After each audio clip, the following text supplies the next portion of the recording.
আসসালামু আলাইকুম, তোমরা সবাই কেমন আছো? তো ফাইনালি হচ্ছে খাগড়াছড়ির ব্লগটা তোমাদের সাথে শেয়ার করে দিলাম।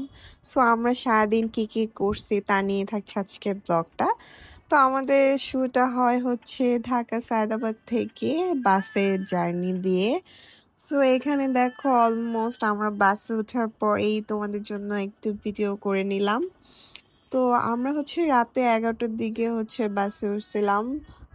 তো দেখতে দেখতে ভোর হয়ে গেছে, মানে প্রায় হচ্ছে খাগড়াছড়ির কাছাকাছি আমরা চলে আসছি। তো এবারে হচ্ছে আমাদের এই ট্রিপটাতে হচ্ছে অনেক বাচ্চা কাচ্চা নিয়ে হচ্ছে আমাদের জার্নিটা, প্লাস হচ্ছে বাকিটা তোমরা ভিডিওতে দেখলে বুঝতে পারবা।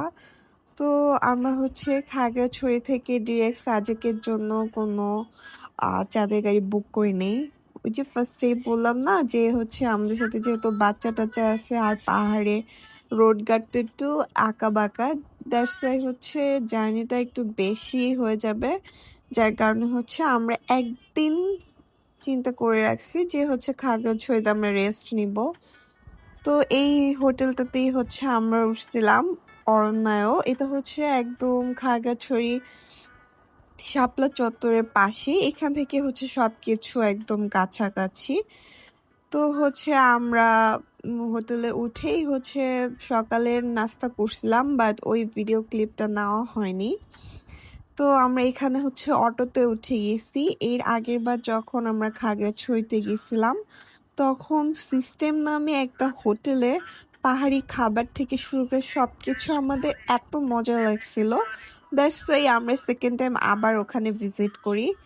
তো এই যে যে বলার সেই কাজ, আমরা সবাই এই হোটেলটাতে চলে আসছি। তোমরা খাগড়াছড়ি শাপলা চত্বর থেকে যে কোনো অটোওয়ালা মামাকে বললেই হবে যে হোটেল সিস্টেমে যাব, তাহলে তোমাদের দেখায় দিবে। আর আমি রিকমেন্ড করব অবশ্যই তোমরা হচ্ছে এই হোটেলটাতে একবার যে খাবার ট্রাই করবে। আর এই যে দেখো কথা বলতে বলতে আমাদের খাবারও চলে আসছে। আমরা খাবারে হচ্ছে কি কি যে অর্ডার দিছিলাম, বাঁশকরল, তারপর হচ্ছে তাদের পাহাড়ি শাক সবজি, তারপর হচ্ছে শুটকি দিয়ে রান্না করা, এর মধ্যে হচ্ছে সুষমা আবার হাঁসের মাংস, গরু মাংস এগুলো নিছিল। তো আমরা অনেক মজা টজা করে খাওয়া দাওয়া শেষ করে তারপর হচ্ছে আমার ছেলেকে খাওয়ানোর পালা। আর কোথাও ঘুরতে গেলে যেহেতু নানুর অনেক আদরের নাতি, সে নানুর কাছে একদমই খেতে চায় না। পুরোটা ট্রিপে সে হচ্ছে আমার কাছে খাইছে, কজ আমাকে একটু ভয়ও পায়। তো আমি হচ্ছে ওকে বাহিরে কোথাও নিয়ে বের হলে আমিও হচ্ছে ওকে খাওয়াই। আর তোমাদের কাছে আরেকটা ইম্পর্টেন্ট যে কথাটা বলবো, সো তোমাদের যদি কেউ মানে অসুস্থ টাইপ হয়ে যায় যে অনেক জার্নি করতে পারে না, সো তোমরা তারা খাগড়াছড়িটা একদিন থেকে ভিজিট করে তোমরা হচ্ছে সাজেকের জন্য যেতে পারো। ইনশাল্লাহ দেখবা কোনো প্রবলেম হবে না। সো আমরা হচ্ছে এই খাওয়া দাওয়া শেষ করে একটু সামনে আসতেই দেখি এরকম মাচাং করে রাখছে। পাহাড়ি আঙ্কেল নানু ওরা সবাই এখানে বসে আড্ডা দেয় বিকেলবেলা। সো আমরা হচ্ছে একদম তাদের মতো পাহাড়ি জীবনযাপনের জন্য আমরাও এখানে বসে অনেক আড্ডা টাড্ডা দিছি। তারপর দেখো এদিকে বাচ্চাগুলো অনেক দুষ্টুমি করতেছে, ওদেরকেও ভিডিওতে তো তোমরা দেখতেই পারতেছো।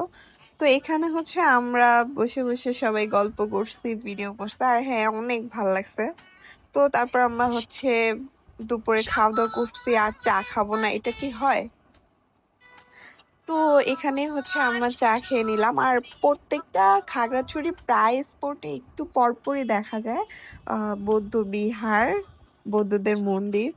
তো আমরা হচ্ছে এর আগে যখন খাগড়াছড়ি গেছিলাম তখন হচ্ছে হর্টিকালচার পার্কটাতে যাওয়া হয়নি, তখন তো আমি ভিডিও করতাম না। তো এছাড়া হচ্ছে আমাদের আলোটিলা গুহা, তারপর মানে খাগড়াছড়ি যে কয়েকটা স্পট আছে আমাদের সব ফাইনালি ঘোরা কমপ্লিট, বাট হর্টিকালচারটাই দেখা হয়নি। তো আমরা নর্মালি একটা অটো নিয়ে ওই সিস্টেম হোটেল থেকে লাঞ্চ করে অটো নিয়ে আমরা হর্টিকালচারে এখানে ডিরেক্ট চলে আসছি। ট্রেকিং টাইপে আমরা পায়ে হেঁটে আমরা পাহাড়ের উপর উঠবো। সো এইখানে তো তুমি ভিডিওতে দেখতে পারছো পাহাড় কত উঁচা উঁচা। তো আলহামদুলিল্লাহ আমাদের কোনো প্রবলেম হয়নি, বাচ্চা নিয়ে গেছি, তারপর আমরা খুব সুন্দরভাবেই হচ্ছে পাহাড়ে উঠে গেছি, আর বরঞ্চ আমরা আরো এনজয় করছি।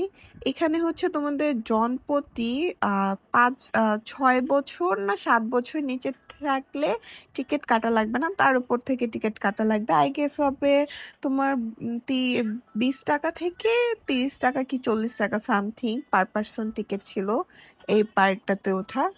তো এখানে এন্ট্রি নিয়ে হচ্ছে আমরা এখানে সবাই ছবি টবি তুলে নিছি। আর এই সেই ঐতিহাসিক ঝুলন্ত ব্রিজ, যেখানে একটু পরে দেখবা তোমরা মানে কি যে শুরু হবে। তো আমি হচ্ছে বলতে গেলে আমাদের হচ্ছে এবারের ট্রিপটাতে মাশাল্লাহ বাচ্চারা একটু অনেক জ্বালাইছে, বিশেষ করে আমার ছেলেটা, বাট আমরা অনেক এনজয়ও করছি। হ্যাঁ, তো এদিকে দেখো আমার খালামণি কি শুরু করছে, আর এদিকে আমার আম্মু তো একদম চিল্লাচিল্লি শুরু করে দিছে। আমাদের এখানে সবচেয়ে বেশি ভয় পায় আমার আম্মু, ঠিক আছে? আম্মু এখন দেখো তোমাদের কি বলে। না না, এরপর আমার যদি কয় যে উঠো না কে, ঝুলেই না পাগল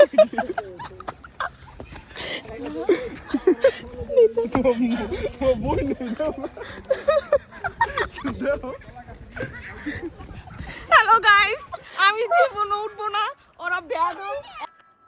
তো ফাইজলামি টাইজলামি শেষ করে আমরা অনেক এনজয় করছি। এখানে হচ্ছে পাহাড়ি আপুদের থেকে আম্মুরা হচ্ছে ব্রেসলাইট তারপর এক্সেসরিজ কিছু কেনাকাটা করছিল। তো এখানে সবাই অনেক ফ্রেন্ডলি আর অনেক ভালো। সো আমার বাচ্চা তো যেখানে যায় খেলনা টেলনা দেখেই কিনতে চায়।